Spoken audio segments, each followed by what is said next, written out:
Hello student, in our epithelial tissue we are moving towards the next type of epithelium according to the shape of the cells present in that tissue, right? म्हणजे पूर्वी आपण पहिला जो काही part पाहिला त्यामध्ये काय पाहिलं की type of epithelium according to the number of layers, त्यामध्ये आपण सिंपल इपिथिलिया आणि स्ट्रॅटिफाईड किंवा कंपाऊंड इपिथिलिया पाहिलेले आहेत, ॲज वेल ॲज ट्रान्झिशनल इपिथिलिया देखील आपण त्याच्यामध्ये पाहिलं आहे. आता याच्यामध्ये according to the shape of cells जर आपण पाहिलं तर त्याच्यामध्ये मेजरली 3 शेप आपण कन्सिडर करणार आहोत. जर ते असं स्क्वॅमस म्हणजे स्प्रेडशीट लाईक असेल, म्हणजे सपाट असतील, तर तेव्हा त्याला म्हणायचं स्क्वॅमस इपिथिलिया किंवा it is also called as a pavement epithelium. Okay, जर शेप ऑफ सेल हा क्यूब लाईक असेल तर त्याला आपण काय म्हणणार cuboidal epithelia. If the shape is column like or pillar like then it is called as a columnar epithelia. मग आपण त्याला काय म्हणणार आहोत कॉलमनर इपिथिलिया. असं 3 भागांमध्ये बेसिकली आपण त्याला डिवाइड करतोय अकॉर्डिंग टू द शेप. पण इथे जर आपण पाहिलं तर there are different type of epithelium. त्यामध्ये आपण पाहतोय 7 डिफरंट टाईप्स ऑफ इपिथिलियम आहेत, ते आपण डिटेलमध्ये पाहूया, स्पेसिफिकली पाहूया. सो रिलेटेड फर्स्ट टाईप की त्याला आपण स्क्वॅमस इपिथिलिया असं म्हणतोय किंवा पॅवमेंट इपिथिलिया. आता पॅवमेंट म्हणजे ज्या ठिकाणी आपल्याला युनिफॉर्म लेअरची आवश्यकता असेल अशा ठिकाणच्या ज्या काही इपिथिलियल सेल्स असणार आहेत त्या इपिथिलियल सेल्स काय असतील स्क्वॅमस किंवा पॅवमेंट इपिथिलिया. तर याचा जर आपण शेप जर पाहिला तर शेपमध्ये आपल्याला या सेल्स ज्या काय आहेत मे बी पॉलिगॉनल इन शेप असतील. ओके, मग आता याच्यामध्ये मेजरली जर आपण पाहिलं पेंटागॉनल और हेक्सागोनल शेप असेल, त्यानंतर काय त्याचं मार्जिन जे काय आहे ते सिरेटेड मार्जिन. सिरेटेड मार्जिन म्हणजे अशी इरेग्युलर मार्जिन असेल, दात्रे असलेली मार्जिन. ओके, आणि त्यामुळे काय झालं की cells are tightly closed with each other. यामध्ये या सेल्स एकमेकांना टाईटली क्लोज्ड आहेत, नो इंटरसेल्युलर स्पेस, याच्यामध्ये बिलकुलही स्पेस नाही आहे. आणि त्यामध्ये each cell has its own nucleus which is surrounded by cytoplasm. If you learn the properties of epithelium by heart तर त्या सगळ्या प्रॉपर्टीज इथे अप्लाय होतात. काय की all cells rest on a basement membrane, the cells are tightly fitted with each other. इथे फक्त आपल्याला स्पेसिफिकली काय सांगायचं शेप सांगायचा आहे आणि त्यानंतर सिरेटेड मार्जिन सांगायचे, centrally place nucleus surrounded by cytoplasm. Structure point आला लक्षात सगळ्यांच्या स्ट्रक्चर. आता त्यानंतर स्क्वॅमस इपिथिलियाचे लोकेशन कुठे आहे तर ब्लड वेसल. आता रिलेटेड विथ द ब्लड वेसलच्या संदर्भात जर आपण पाहिलं तर आपला ब्लड वेसल जी काय आहे तर या ब्लड वेसलमध्ये इनर लाइनिंग जी काय आहे ती ल्युमेन आपण म्हणतोय. Suppose this is the outer most lining आणि त्यानंतर ही जी काही लाइनिंग आहे इनर मोस्ट साइड जी काय आहे तो इंटरनल ल्युमेन असेल. तर हा जो काही ल्युमेन फॉर्म करताना इथल्या ज्या काही इपिथिलियम असतील या इपिथिलियम कशा पाहिजेत त्या एकदम इनर लाइनिंगच्या ज्या काही इपिथिलियल सेल्स असतील त्या कशा पाहिजेत एकदम फ्लॅट हव्यात आणि त्या कोण फॉर्म करायत तर स्क्वॅमस इपिथिलिया. की जेणेकरून ब्लड स्ट्रीमला पास होताना इथे काय असेल ब्लड असेल, ब्लडला पास होताना कोणताही अडथळा येणार नाही. त्यामुळे जर या inner lining of blood vessel form करत असतील तर ultimately one of the function काय असेल ट्रान्सपोर्ट ऑफ ब्लड. क्लिअर. आता त्यानंतर next one it's another present in a nephron. आता नेफ्रॉन जे काय आहे ते काय आहे structural and function of the kidney आहे. आता नेफ्रॉनच्या संदर्भात जर पाहिलं तर जे मेन फंक्शन आहे नेफ्रॉनचं ते म्हटलं तर काय अल्ट्रा फिल्ट्रेशन. आणि अल्ट्रा फिल्ट्रेशन हे जे काय आहे ते बोमन्स कॅप्सूलमध्ये होतं आणि ते होण्यामागे कारण आपल्याला सगळ्यांना माहिती की काय आहे तर difference in a diameter of afferent आणि इफरंट आर्टेरिओल. बरोबर. मग आता इथे जर आपण पाहिलं तर ही जी काही बोमन्स कॅप्सूल आहे ह्या बोमन्स कॅप्सूलची ही जी काही इनर लाइनिंग जी काही आहे ही इनर लाइनिंग कशाने फॉर्म झाली आहे स्क्वॅमस इपिथिलियाने तयार झाली आहे. आणि म्हणून वन ऑफ द फंक्शन याचं काय असू शकतं yes filtration. Not only filtration the ultra filtration. साधं फिल्ट्रेशन नाही तर कोणतं अल्ट्रा फिल्ट्रेशन हे देखील फंक्शन कसलं असू शकतं स्क्वॅमस इपिथिलियाचं. Another one it is present in alveoli. Alveoli काय आहे तर alveoli are the structural and function of the yes lungs. आता फॉर एक्झाम्पल हे अल्व्हिओलाय आहे. ओके, आणि alveoli baths into the blood capillary. आता ही जी काय आहे काय आहे ब्लड कॅपिलरी आहे. इथे काय होत असतं गॅसेस एक्सचेंज होणं गरजेचं असतं. त्यामुळे या अल्व्हिओलायची ही inner lining and as you know blood वेसलची जी काही इनर लाइनिंग आहे फॉर एक्झाम्पल ही देखील कशा कशाने बनलेली तर स्क्वॅमस इपिथेलियाने. आणि त्यामुळे काय होणार आहे इझिली इथला जो काही ऑक्सिजन असेल अल्व्हिओलाई मधला इकडे ट्रान्सपोर्ट केला जाईल आणि इथला जो काही CO2 असेल ब्लडमधील CO2 हा अल्व्हिओलायमध्ये केला जाईल. म्हणजे वन ऑफ द फंक्शन काय असेल ट्रान्सपोर्ट ऑफ गॅसेस. क्लिअर. म्हणजे लोकेशन ज्या ठिकाणी तिची आहे त्यानुसार तिचा शेप बनला आहे आणि त्यानुसार तिचा काय ठरलेला आहे तर फंक्शन ठरलेलं आहे. ठीक आहे. तर पहिलं काय लोकेशन जर आपण पाहिली स्क्वॅमस इपिथेलियाची ब्लड वेसलमध्ये आहे, नंतर नेफ्रॉनमध्ये आहे, त्यानंतर अल्व्हिओलायमध्ये आहे. ओके. मग त्यामुळे काय वन ऑफ द फंक्शन आपण पाहिलं इथे काय transport of blood, transport of किंवा गॅसेस एक्सचेंज असेल, एक्सचेंज ऑफ गॅसेस, त्यानंतर अल्ट्रा फिल्ट्रेशन ऑर फिल्ट्रेशन असेल. Another function squamous epithelia outer लाइनिंगला प्रेझेंट आहेत आणि इनर लाइनिंगला. एक्स्ट्रीमली आउटर आणि extremely inner side of the body as well as organ ही स्क्वॅमस इपिथेलियाने फॉर्म केली आहे. आणि जर बाहेरचं सगळ्यात बाहेरचा लेअर जर तो असेल तर अल्टिमेटली त्याचं फंक्शन काय असेल प्रोटेक्शन असेल. त्यानंतर जर ते इनर लाइनिंगला असेल तर डेफिनेटली सिक्रिशन आणि ॲब्सॉर्प्शन हे त्याचं फंक्शन असेल. डिटेल आपण हे सारे फंक्शन्स जे काय आहेत ते इपिथेलियलचे फंक्शन्स एक्सप्लेन करताना केलेले आहेत डिटेलमध्ये explain. Okay. So everyone is clear with the squamous epithelia. आता now we are moving towards the cuboidal epithelia. आता नावच आहे तिचं काय क्युबॉइडल इपिथेलिया म्हणजे शेप ऑफ सेल कसा असेल क्यूब लाईक असेल. ठीक आहे. पॉईंट सगळं स्ट्रक्चरचे पॉईंट तुम्ही नोट आउट करायचे काय की cells are cube like. All cell rest on a basement membrane. All cell rest on a basement membrane. Cells are cube like having centrally placed nucleus which is surrounded by cytoplasm and cells are closely fitted with each other. Right? हे point झाले स्ट्रक्चरचे. आता त्याचं location आपण पाहतोय. याचे location कुठे आहे तर पॅन्क्रियाटिक डक्टमध्ये आहे, सलायव्हरी डक्टमध्ये आहे, PCT आणि DCT मध्ये आहे. आता हे PCT आणि DCT काय आहे ओके किंवा इथे त्यांची लोकेशन कशी आहे. आता पॅन्क्रियाटिक डक्ट जी काय आहे पॅन्क्रियाज पॅन्क्रियाज जी काय आहे ती खास करून अल्कलाइन सिक्रेशन सिक्रेट करणारी आणि काही एन्झाईम सिक्रेट करणारी मिक्स टाईप ऑफ ग्लँड आहे. ओके. की जी या पद्धतीने आहे. आता याच्यामध्ये पॅन्क्रियाजमध्ये जर आपण पाहिलं तर स्पेसिफिकली पॅन्क्रियाटिक डक्ट ही जी काय आहे ती काय आहे पॅन्क्रियाटिक डक्ट आहे. पॅन्क्रियाटिक डक्ट आहे. आता ही पॅन्क्रियाटिक डक्ट जी काय आहे तर तो एक्झोक्राइन पार्ट कॅरी करणारी आहे. कोणता एक्झोक्राइन. आता पॅन्क्रिया ही मिक्स टाईप ऑफ ग्लँड जरी असली तरी त्याच्यातही पॅन्क्रियाटिक डक्ट हा जो काही भाग आहे हा फक्त काय की एक्झोक्राइन सिक्रेशन म्हणजे काय तर एन्झाईम कॅरी करण्याचं काम करते. एन्झाईम कॅरी करण्याचं. आणि मग त्याची ही जी काही लाइनिंग आहे ही लाइनिंग कशाने बनलेली आहे तर क्युबॉइडल इपिथेलियाने बनलेली आहे. क्लिअर झालं. मग पॅन्क्रियाटिक डक्टची इनर लाइनिंग कशाने बनली आहे तर related with made up of a cuboidal epithelia. त्यानंतर सलायव्हरी डक्ट. सलायव्हरी डक्ट जी काय आहे ती सलायवा कॅरी करणारी आहे आणि तिची इनर लाइनिंग ही क्युबॉइडल इपिथेलियाने बनलेली आहे. म्हणून त्यांचं सिक्रेशन हे फंक्शन असणार आहे. काय फंक्शन असेल त्याचं सिक्रेशन हे फंक्शन असेल. त्यानंतर नेक्स्ट वन ॲब्सॉर्प्शन आणि सिक्रेशन. आता इथे हे फंक्शन करणारे जे काय आहे ते खास करून DCT आहे. DCT आणि PCT. आता इथे आपण नेफ्रॉनचं डिटेल स्ट्रक्चर पाहूया. हे वरचं मी एक्सप्लेन नाही करत आपल्याला इथे जायचं आहे.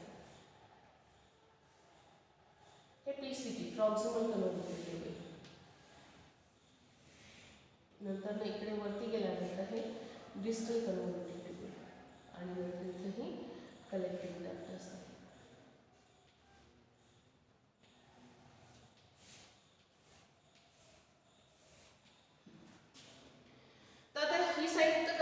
अल्ट्रा फिल्ट्रेशनची आणि ते कोणाचं काम आहे तर स्क्वॅमस इपिथेलियाचं आहे.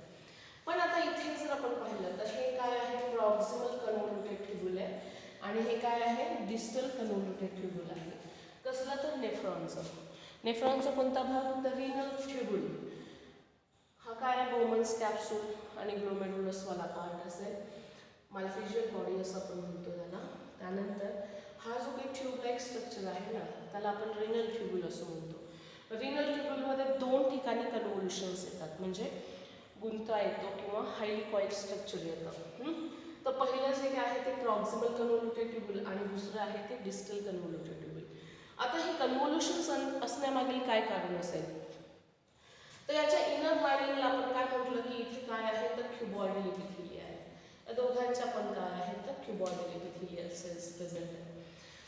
आता काय फंक्शन असेल तर पीसीटी ही जे काही स्ट्रक्चर बनलेलं आहे, युरिन फॉर्मेशन हे काम आहे नेफ्रॉनचं. तर युरिन फॉर्म होत असताना इथे जे काय होणार आहे ते सिलेक्टिव्ह रिॲब्सॉर्प्शन होणार आहे. सिलेक्टिव्ह रिॲब्सॉर्प्शन नीट लक्षात घ्या. साइट ऑफ सिलेक्टिव्ह रिॲब्सॉर्प्शन ही काय असेल, यस पीसीटी असेल. त्यानंतर डीसीटी जे काय आहे तर तिथे काय होणार आहे ट्युब्युलर सिक्रेशन होणार आहे.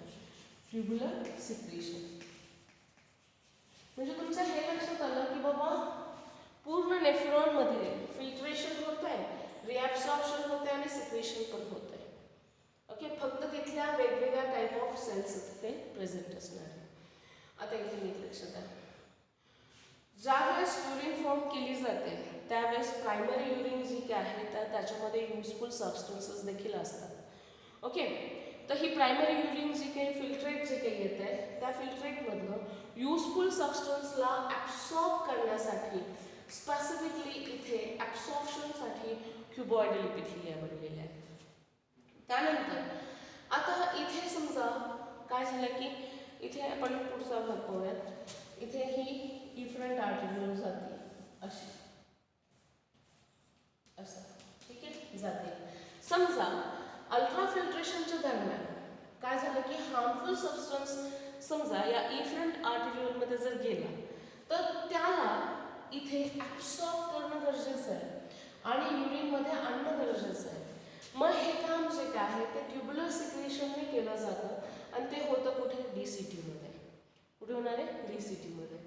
म्हणून इथे काय सिलेक्टिव्ह रिॲब्सॉर्प्शनची साईट पीसीटी आहे आणि डीसीटी काय आहे तर ट्युब्युलर सिक्रेशनची साईट असेल. तर हे झालं related with the absorption and secretion. खास करून ते कोण करतं पीसीटी अँड डीसीटी करणार आहे. तर हे फंक्शन कोणाचं असेल क्युबॉइडल एपिथेलियाचं. ओके, आता त्यानंतर नेक्स्ट टाईप ऑफ एपिथेलियम जो काय आहे तो कोणता आहे कॉलमनर एपिथेलिया. कोणता आपण पाहतोय columnar epithelia. So related with the columnar epithelia नावातच की त्या सेल्सचा शेप कसा असेल column like or pillar like cells. Cells are column-like or pillar-like cells. All cells rest on a basement membrane. Cells are tightly fitted with each other. Cells are column-like or pillar-like. Each cell has its own nucleus, but fact इथे centrally जेव्हा क्युबॉइडल epithelia असेल तेव्हा तिचं centrally place nucleus असेल. मात्र ज्यावेळेस columnar epithelia आपण म्हणणार त्यावेळेस त्याचं जे काही न्यूक्लियस असेल near to the basal end. Near to the basal end हे काय असेल त्याचं अपायकल एंड असेल आणि हे काय असेल बेसल एंड. म्हणजे हे जे काही बेसमेंट मेम्ब्रेनच्या जवळ जर असेल तर त्याला बेसल एंड म्हणायचं. हे काय असेल बेसल एंड आणि हे एंड कोणतं असेल अपायकल. फ्री साईड असलेलं काय असेल अपायकल एंड असेल. त्यामुळे याला पोलॅरिटी आहे. ठीक आहे, तर आता near to the basement membrane असेल near to the basal end असेल तर हे न्यूक्लियस सेंट्रली प्लेस म्हणता येईल का नाही. तर acentrally place nucleus surrounded by cytoplasm. ठीक आहे, कॉलमनर एपिथेलिया स्ट्रक्चरचे पॉईंट लक्षात आले. त्यानंतर नेक्स्ट वन याची लोकेशन जी काय आहे ते गॅस्ट्रोइंटेस्टिनल लायनिंगमध्ये आहे. कुठे आहे गॅस्ट्रोइंटेस्टिनल लायनिंग. आता गॅस्ट्रोइंटेस्टिनल लायनिंगमध्ये अजून कुठे gall bladder gastric and intestinal ग्लँड्समध्ये त्याची लोकेशन आहे. म्हणजे इथे कम्प्लीट जीआयटी ट्रॅक आपल्याला कन्सिडर करायचं आहे. जर आपण कम्प्लीट जीआयटी ट्रॅकचं जर कन्सिडरेशन केलं तर ही इनर लायनिंग हे काय आहे स्टमक आहे. ओके, नंतर इथे स्मॉल इंटेस्टाईनचा पार्ट चालू झाला. स्मॉल इंटेस्टाईन नंतर हा जो काही रिजन असेल हा काय आहे तर लार्ज इंटेस्टाईनमध्ये भाग झाला आणि हा ओपन होतोय यानुसार. ठीक आहे, आणि इथे काय तर स्मॉल इंटेस्टाईन यानुसार. तर हे सारं स्ट्रक्चर हा लार्ज इंटेस्टाईन म्हणजेच काय कोलॉनचा रिजन. तर आता basically inner lining of GIT track कशाने बनले कॉलमनर एपिथेलियाने. म्हणजे इथे ज्या काही सेल्स आहेत त्या column like or pillar like आहेत. Column or pillar like cells आहेत. मग आता या कॉलम लाईक किंवा पिलर लाईक सेल्स इथे पण आहेत. Even though these are also present in a gall bladder. आता गॉल ब्लॅडर कुठे येतं? तर आता हे आपलं लिव्हर आहे. लिव्हरचं जे काही सिक्रेशन स्टोअर सिक्रीट केलं जातं ते सिक्रेशन म्हणजे बाईल ते स्टोअर केलं जातं इथे गॉल ब्लॅडर. या गॉल ब्लॅडरची इनर लाइनिंग देखील कशाने बनली आहे? तर पिलर लाईक एपिथेलिया म्हणजेच कोणत्या? Columnar epithelia. क्लिअर? म्हणजे याची इनर लाइनिंग जी काय आहे ती कशाने बनली आहे? कॉलमनर एपिथेलियाने बनली आहे. स्मॉल इंटेस्टाइनचे देखील कॉलमनर एपिथेलियाने बनली आहे. मग इथल्या ज्या काही सेल्स आहेत त्या स्पेसिफिकली कशासाठी बनलेल्या आहेत? तर काही ना काहीतरी सिक्रीट करण्यासाठी. मग इथे जो काही सिक्रीट केला जातो तो इंटेस्टिनल फ्लुइड असेल.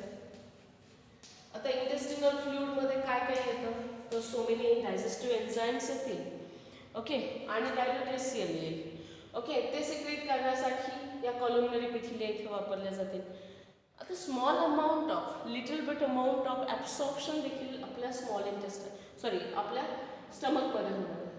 सॉरी, इथे इंटेस्टिनल नाही तर डायजेस्टिव्ह फ्लुइडमध्ये आहे. Digestive fluid. या डायजेस्टिव्ह फ्लुइडमध्ये इंटेस्टाईनमध्ये स्मॉल इंटेस्टाईनमध्ये इंटेस्टिनल फ्लुइड असतं.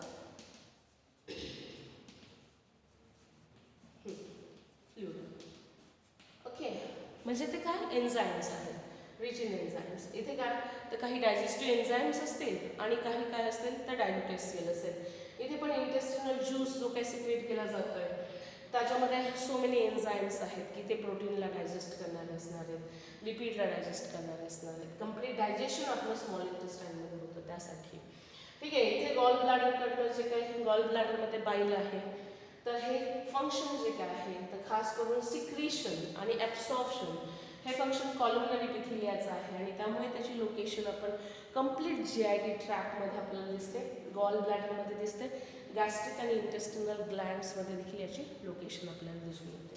क्लिअर झालं? Related with the columnary epithelia. आता त्यानंतर नेक्स्ट पॉईंट आहे सिलिएटेड एपिथेलिया. कोणता पाहायचा आपल्याला? Ciliated epithelia. आता या सिलिएटेड एपिथेलिया म्हणजे कोणता प्रकार? आपण मेजरली 3 प्रकारच्या सेल पाहिल्या होत्या, स्क्वॅमस, क्युबॉइडल, कॉलमनर. आता फक्त मॉडिफिकेशन झालेल्या या 3 प्रकारच्या सेल पुढे पाहिजेत. टाईप ऑफ टिश्यू आपल्याला पाहिजे, म्हणजे शेप ऑफ सेल या 3 पैकीच असणार आहे, फक्त थोडंसं मॉडिफिकेशन आपल्याला दिसेल. मग आता या सेल्स ज्या काय आहेत या cells may be cube like or column like. Ciliated epithelia या कोणत्या प्रकारच्या सेल असू शकतात? मे बी क्यूब लाईक असतील किंवा कॉलम लाईक असतील.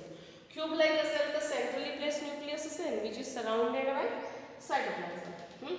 आणि जर कॉलम लाईक असतील तर acentrally place nucleus surrounded by cytoplasm. फक्त आता वेगळे पण कुठे दिसतं तर त्याचं अपायकल एंड जी काय आहे तिथे आपल्याला हिअर लाईक प्रोसेस दिसते आणि तिला म्हटलं जातं काय? Cilia. At its apical end फक्त काय तुम्ही मेन्शन करायचं की at its apical end it having a brush like border called as cilia. त्याला काय म्हणायचं? ब्रश लाईक बॉर्डर, त्याला काय म्हणणार आपण? सिलिया असं म्हणणार. मग या सिलियाचं काहीतरी फंक्शन असेल ना की बाबा ही जी काही अशी ब्रश लाईक बॉर्डर दिली आहे क्युबॉइडल किंवा कॉलमनर एपिथेलियाला त्याचं काही ना काहीतरी फंक्शन असेल. मग आता फंक्शन जर आपण पाहिलं तर फंक्शनच्या बाबतीत जर आपण पाहिलं तर ह्या सिलिया ब्रश लाईक आहेत. त्याच्यामुळे त्याचं जे काही काम असेल ते स्वॅप्ट करणं, टू पार्टिकल जे काय असतील त्याला स्वॅप्ट करणं, झाडून काढणं किंवा बाजूला सरकवणं, पुढे सरकवणं. आता याच्यामध्ये सिलियरी ॲक्शन होत असते. यांची काय मुवमेंट जी काय आहे त्या मुवमेंटला म्हटलं जातं सिलियरी मुवमेंट किंवा सिलियरी ॲक्शन. ओके, आता ही कुठे येतं? Inner lining of buccal cavity. आपली ब्युकल कॅव्हिटी आहे खास करून फॅरेंजियल रिजन, तिथे आपल्याला खास करून या सिलिएटेड एपिथेलिया दिसतील. त्यानंतर नझल कॅव्हिटी आणि ओव्हिडक्टमध्ये आणि त्यानुसार त्याचं फंक्शन ठरणार आहे. आता समजून घ्या. ब्युकल कॅव्हिटीमध्ये ओरल कॅव्हिटी जी काय आहे तर त्याच्या खालच्या बाजूला आपण पाहूयात. ब्युकल कॅव्हिटी ऑफ फ्रॉग सांगितले त्यांनी बुकमध्ये. आपल्या देखील आहे तर पेरिस्टाल्सिस मुवमेंट जी काय होते, अप अँड डाऊन मुवमेंट जी काय आपली होते फॅरेंजियल रिजनची, तर ती सिलियरी ॲक्शन आहे. काय आहे ती? Ciliary action. त्यामुळे काय होणार आहे की इथे जो काही आपला फूड बोलस येणार आहे, फूड बोलस सगळ्यांना म्हणते की which is the food which is mixed with saliva. हे फूड बोलस जो काही फॅरेंग्समध्ये येणार आहे तर त्याला कुठे? इथे खाली आपलं काय आहे? स्टमक आहे. या स्टमकमध्ये जर पाठवायचं असेल तर काय होणं गरजेचं आहे? इथे अशी जर through and fro movement inner लायनिंगच्या सेल्सची जर झाली तर काय होणार आहे की हा जो काही फूड बोलस आहे हा फूड बोलस स्टमककडे पास केला जाईल. क्लिअर? त्यानंतर नझल चेंबरमध्ये याची लोकेशन आहे, नझल कॅव्हिटीमध्ये.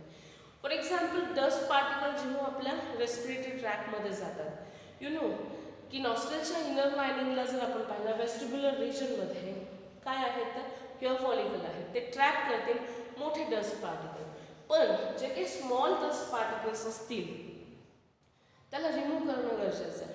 मग नझल कॅव्हिटीमध्ये देखील सिलिएटेड इपिथेलिया आहेत, त्या देखील काय करतील यानुसार बिटिंग दाखवतील की बाबा डस्ट पार्टिकल जो काय आहे तो बाहेर काढला जाईल. किंवा आपण पाहतो की आपल्याला ठसका लागतो, म्हणजे चुकून काय झालं की डायजेस्टिव्ह पॅसेजमधलं जे काही फूड आहे ते घाई गडबडीत काय झालं आपण पटपट खातोय, त्या दरम्यान ते नझल चेंबरमध्ये आलं, ते can enters in to the lungs आणि लंग्समध्ये त्याला जाऊ द्यायचं नाही, सॉलिड किंवा लिक्विड पार्टिकल्सला जाऊ द्यायचं नसतं. म्हणून काय की जोरजोराने असं बिटिंग मूव्ह होणार आहे कशातलं? सिलिएटेड इपिथेलियाचं. आणि त्या जोराने बिटिंगने काय होईल तो जो काही फूड पार्टिकल्स असेल किंवा लिक्विड असेल ते काय केलं जातं बाहेर काढून टाकलं जातं. ओके, म्हणजे सिलियाचं फंक्शन तुमच्या लक्षात आलं, to swept out the dust particle from the respiratory passage to allow the food bolus in to the stomach. Right? आता नेक्स्ट वन काय की त्याचं लोकेशन ओव्हिडक्टमध्ये पण आहे. आता ओव्हिडक्ट म्हणजेच काय तर फॉलोपियन ट्यूब आहे. आता related with the Fallopian tube, Fallopian ट्यूबच्या संदर्भात बघूया. हा काय आहे तर फिमेलचा रिप्रोडक्टिव्ह ट्रॅक आहे. आता ही जी काय आहे ही ओव्हिडक्ट आहे, दोन असतात ना ओव्हिडक्ट, राईट? ते आहे युटरस. आपण जास्त डिटेलमध्ये नको जाऊया. ओके, आता एकच बाजू आपण पाहून घेऊया. हे काय आहे? Finger like projection. आणि ह्या काय आहेत तर आपली ओव्हरी आहे, ओव्हरी. आता ओव्हरीकडनं इथे ओव्हुलेशन होतं त्यावेळेस ओव्हा रिलीज होतो. आता इथे देखील ही काय फिंगर लाईक प्रोजेक्शन की त्याला फिम्ब्री असं म्हटलं गेलंय. या फिम्ब्रीमध्ये पण काय की स्पेसिफिक लॉंग सिलिएटेड इपिथेलिया आहेत. या इपिथेलियल सेल्स ज्या काय आहेत त्या बिटिंग दाखवणार. या बिटिंगने काय होणार एक इनवर्ट करंट क्रिएट केला जाणार आणि इथे एक ओपनिंग असतं त्याला ऑस्क्युलम असं म्हटलं जातं. त्या ऑस्क्युलममधनं हा जो काही बिटिंगमुळे काय होणार की हा जो काही ओव्हा जो काय आहे रिलीज झालेला ओव्हा हा कुठे आणला जाणार आहे? In to the Fallopian tube. कुठे आणला गेला याला? आतमध्ये, म्हणजे फॉलोपियन ट्यूबमध्ये आणला गेला. आता फॉलोपियन ट्यूबमध्ये आणल्यानंतर की इथे ज्या काही इपिथेलियल सेल्स आहेत त्या इपिथेलियल सेल्स की त्याला प्रचंड सिलिया आहेत, खूप सिलिया आहेत. मग या सिलिया काय करतील? या ओव्हाला काय करतील? स्वॅप्ट करतील टुवर्ड्स द युटरस, युटरसकडे आणण्यासाठी मदत करतील.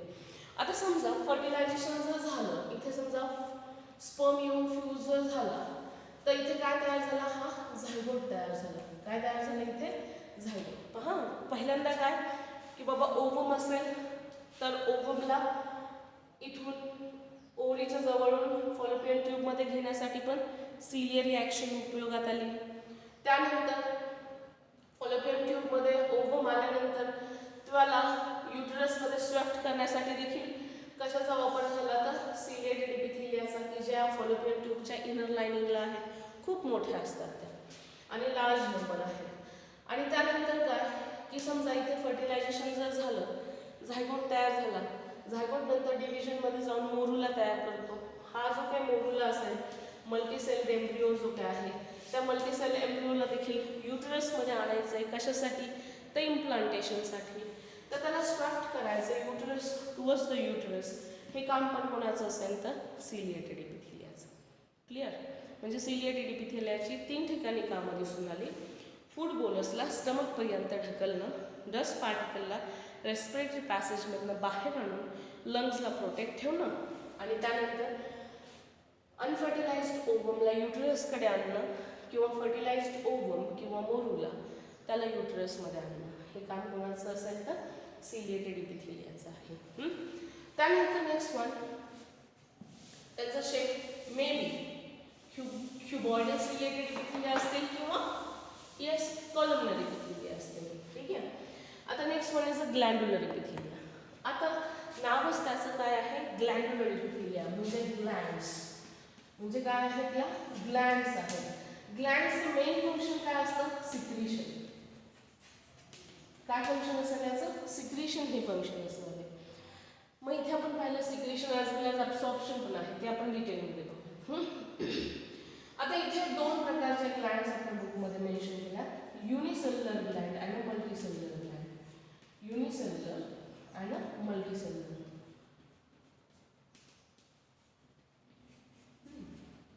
म्हणजे ज्या सेल्स सिंगल सेल्सने बनलेली जी काही ग्लँड असेल तिला आपण काय म्हणणार, युनिसेल्युलर ग्लँड म्हणणार. आणि जी ग्लँड नंबर ऑफ सेल्सने बनलेली असेल तिला मल्टीसेल्युलर ग्लँड असते. मग इथे एक्झाम्पल जे काय दिले आहे ते युनिसेल्युलरचं दिले आहे. युनिसेल्युलरचं एक्झाम्पलमध्ये इथे गॉबलेट सेल्स. कोणत्या cells, goblet cells are specifically works as an unicellular gland. ती काय म्हणून काम करते, युनिसेल्युलर ग्लँड म्हणून काम करते. आता ही जी काही गॉबलेट सेल्स आहेत these are scattered into the cuboidal epithelia. या काय आहेत तर क्युबॉइडल इपिथेलिया दाखवल्या. ठीक आहे, म्हणजे त्याला सेंट्रली प्लेस न्यूक्लियस आहे. फक्त वेगळे पण काय आहे की याच्यामध्ये असं स्ट्रक्चर जे काय आहे हे structure inverted funnel like structure इथे तयार झालं. तर या जे काही हे जे काही स्ट्रक्चर आहे त्याला म्हटलं जातं गॉबलेट सेल. काय म्हटलं जातं, गॉबलेट सेल. म्हणजे goblet cells are scattered into the cuboidal epithelial layer. बरोबर, म्हणजे क्युबॉइडल इपिथेलियलचा जो काही लेयर आहे त्याच्यामध्ये हे इन्व्हर्टेड फनेल लाईक स्ट्रक्चर आपल्याला काय सापडतं, स्कॅटर्ड सापडतं. मग आता याचं काय, याचं फंक्शन कसं सिक्रेशनचं. आता याच्यामध्ये सिक्रेटरी सबस्टन्स जो काय आहे तो याच्या सायटोप्लाझममध्ये, कोणाच्या क्युबॉइडल इपिथेलियलच्या सायटोप्लाझममध्ये सिक्रेट केला जातो आणि त्याला स्टोअर करण्यासाठी गॉबलेट सेलमध्ये स्टोअर केलं जातं. जेव्हा ही गॉबलेट सेल फिल होते, कंप्लीट सिक्रेटरी सबस्टन्सनेस फिल होते, तेव्हा ती तिचं सिक्रेशन तिच्या सरफेसवरती पोअर करते. कुठे, सरफेसवरती पोअर करते. आणि हे सिक्रेशन बेसिकली काय असेल तर म्युकस असेल. काय असेल, म्युकस. आता मला सांगा म्युकस लायनिंग कुठे कुठे असते. म्युकस लायनिंग ही आपल्या रेस्पिरेटरी पॅसेजमध्ये आहे, आपल्या डायजेस्टिव्ह पॅसेजमध्ये आहे आणि फिमेलच्या रिप्रोडक्टिव्ह ट्रॅकमध्ये प्रेझेंट आहे. ओके, म्हणजे ही जी काही unicellular gland cell, goblet cells, these are scattered into the layer of cuboidal epithelia, right? The secretory substance are secreted into the cytoplasm and stored into the goblet cell, right? As it get filled with the secretory substance, this secretory substance is poured on a surface आणि त्याला आपण काय म्हटलं, mucus. Mucus काय आहे, sticky slimy substance आहे. तो काय प्रोव्हाइड करेल तर स्टिकी सरफेस प्रोव्हाइड करेल. त्याच्यामुळे होणार काय, रेस्पिरेटरी पॅसेजमध्ये इथे वेस्टिब्युलर रिजनमध्ये डस्ट पार्टिकलला ट्रॅप केलं जाईल. त्यानंतर फूड बोलर्सला डायजेस्टिव्ह सिस्टीममध्ये इझिली खाली ढकलण्याचं काम केलं जाईल, राईट. आणि म्युकस जे काय आहे it is rich in lytic enzymes. Okay, आणि लायटिक एन्झाईम्समध्ये रिच असल्यामुळे काय होणार की ते बेसिकली जे काही मायक्रोब्स असतील फूडमध्ये असेल किंवा एअरमध्ये असेल तर त्या आलेल्या मायक्रोब्सला किल करण्याचं पण काम करणार आहे. ठीक आहे, तर हे फंक्शन झालं या सिंगल इपिथेलियल सेल्स की simple unicellular cells, unicellular glands झालं, त्याला आपण काय म्हटलं, गॉबलेट सेल. आता मल्टीसेल्युलर ग्लँड सो मेनी आहेत, खूप साऱ्या मल्टीसेल्युलर ग्लँड्स आहेत की त्या खूप वेगवेगळ्या प्रकारच्या नंबर ऑफ सेल्सने बनलेल्या असतील आणि त्यांचं फंक्शन जे काय आहे ते हार्मोनचं सिक्रेशन असेल. तर आता याच्यामध्ये basically another type of glands जे काय आहे, ग्लँड्सचे दोन प्रकार करण्यात आले. तर त्यामध्ये सिक्रेशन्स, त्याचे सिक्रेशन दोन प्रकारचे सिक्रेट केले जातं. समजा बॉडीच्या बाहेर सिक्रेट केलं जात असेल किंवा बॉडी सरफेसवरती केलं जात असेल तर त्याला म्हटलं जातं एक्झोक्राईन ग्लँड. कोणती, एक्झोक्राईन ग्लँड. आणि दुसरी काय असेल, एंडोक्राईन ग्लँड. क्राईन म्हणजे काय, क्राईन मीन्स सिक्रेशन. क्राईनचा अर्थ काय, सिक्रेशन. एक्झो म्हणजे काय, आउटसाइड आणि एंडो म्हणजे इनसाइड. जर सिक्रेशन बॉडीच्या सरफेसवरती किंवा ऑर्गनवरती जर सिक्रेट होत असेल तर त्याला एक्झोक्राईन ग्लँड म्हणायचं. आणि जर सिक्रेशन डायरेक्टली ब्लड स्ट्रीममध्ये पोर केलं जात असेल तर तिला एंडोक्राइन ग्लँड म्हणायचं. काय म्हणायचं? Endocrine Gland. आता बेसिकली एक्झोक्राइन ग्लँडचं जे काही सिक्रेशन असेल, जसं की आपलं स्वेट आहे, घाम, सीबम आहे की जे ऑइली सिक्रेशन आहे, स्किनला ऑइली किंवा नॅचरल मॉइश्चरायझर म्हणून काम करतं ते सीबम, किंवा मिल्क असेल की जे फिमेलच्या मॅमरी ग्लँडकडनं आफ्टर पार्च्युरेशन रिलीज केलं जातं, तर त्या ग्लँड्स कोणत्या आल्या? एक्झोक्राइन ग्लँड. मग एक्झोक्राइन ग्लँडमध्ये कोणती आली? सलायव्हरी ग्लँड आली, सिबॅसियस ग्लँड आली, आणि अजून कोणती आली? फिमेलची मॅमरी ग्लँड आली की जी मिल्क इजेक्शनचं काम करते. म्हणजे हे सिक्रेशन जर तुम्ही पाहिलं तर स्वेट असेल किंवा सीबम असेल ते स्किनवरती रिलीज केलं जातं. सलायव्हरी ग्लँड ही ओरल कॅव्हिटीमध्ये रिलीज केली जाते, म्हणजे सरफेसवरती रिलीज केली गेली.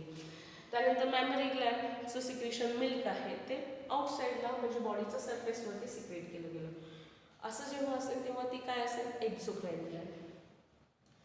मात्र अनदर टाईप ऑफ ग्लँड की ज्या खास करून हार्मोनचं सिक्रेशन करतात, इथे वेगवेगळे सबस्टन्स रिलीज करतात किंवा काही एन्झाईम रिलीज करतील या ग्लँड्स. पण एंडोक्राइन ग्लँडचं स्पेसिफिक जर आपण लक्षात घेतलं तर एंडोक्राइन ग्लँड्स या केवळ आणि केवळ काय रिलीज करतील? हार्मोन रिलीज करणाऱ्या ग्लँड्सला एंडोक्राइन ग्लँड्स म्हणायचं. आणि त्या खूप साऱ्या आहेत आणि त्या मल्टीसेल्युलर ग्लँड्स असणार आहेत. काय असणार आहेत? Multicellular glands. ओके, तर हे झालं related with the glandular epithelia, त्या सिक्रेशन आणि ॲब्सॉर्प्शनचं काम करतात. एंडोक्राइन ग्लँडमध्ये we will number the endocrine gland like pituitary is a must, hypothalamus आलं, पिच्युटरी आलं, पिनियल ग्लँड आलं, त्यानंतर थायमस आलं, त्यानंतर सुप्रारिनल किंवा ॲड्रिनल ग्लँड आलं, मेलचं टेस्टिस आलं, फिमेलचं ओव्हरीज आलं. या एंडोक्राइन ग्लँड्स. ठीक आहे, तर here is the glandular इपिथेलिया. Clear झालं सगळ्यांना? युनिसेल्युलरमध्ये गॉबलेट सेल आणि मल्टीसेल्युलरमध्ये एंडोक्राइन ॲज वेल ॲज एक्झोक्राइन फंक्शन करणाऱ्या खूप साऱ्या ग्लँड्स.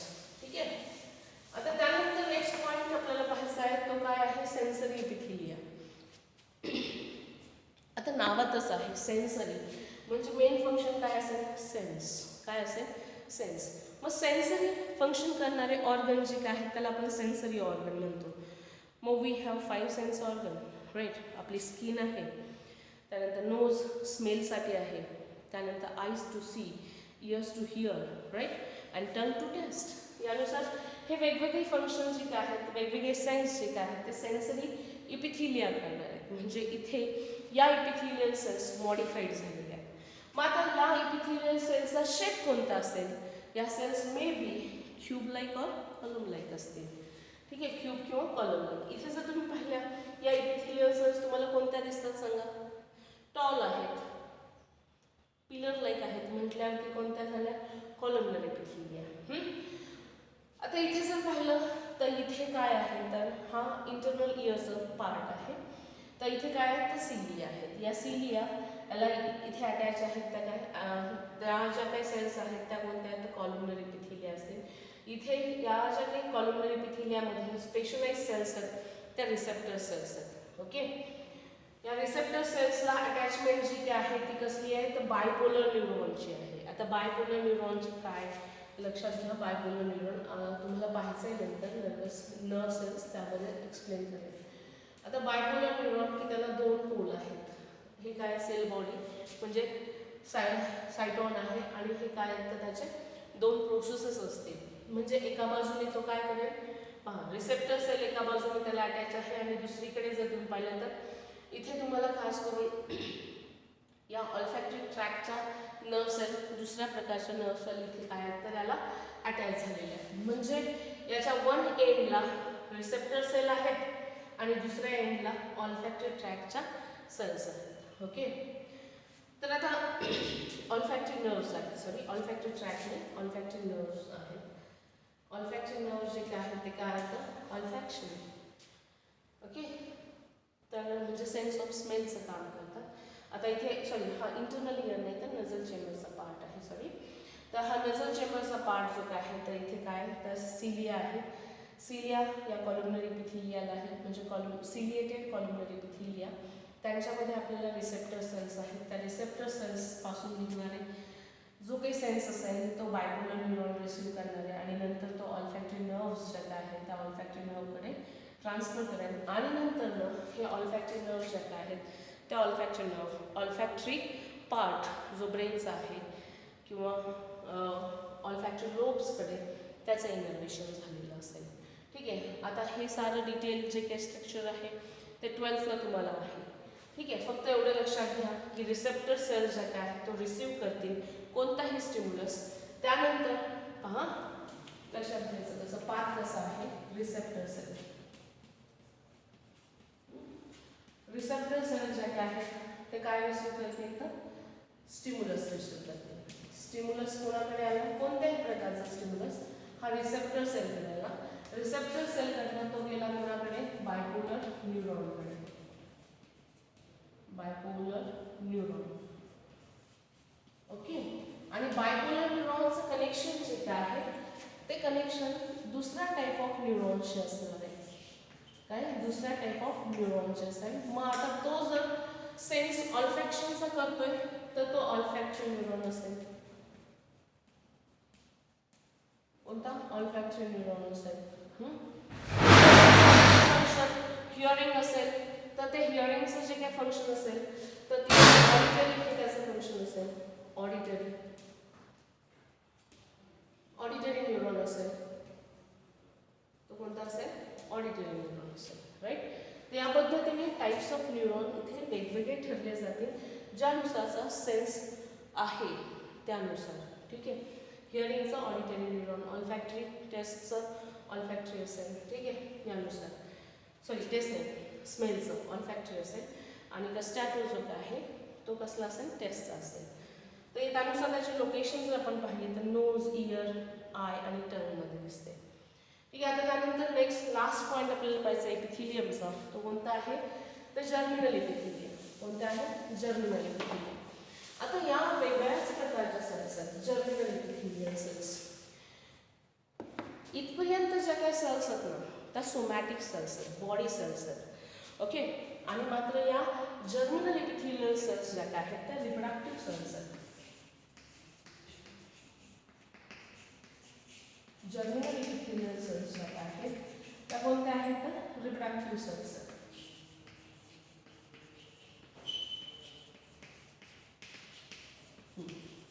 मग आता रिप्रोडक्टिव्ह सेल्स मेलच्या टेस्टिसमध्ये आणि फिमेलच्या ओव्हरीजमध्ये. टेस्टिस आणि फिमेलच्या कुठे असतील ओव्हरीजमध्ये. टेस्टिस काय आहे तर मेल सेक्स ऑर्गन आहे आणि ओव्हरीज काय आहे तर फिमेल सेक्स ऑर्गन आहे. प्रायमरी सेक्स ऑर्गन म्हणतात. ठीक आहे. मग टेस्टिसमध्ये जर आपण पाहिलं तर टेस्टिसमध्ये सेमिनिफेरस ट्यूब्यूल येतात. काय येतात तिथे सेमिनिफेरस ट्यूब्यूल.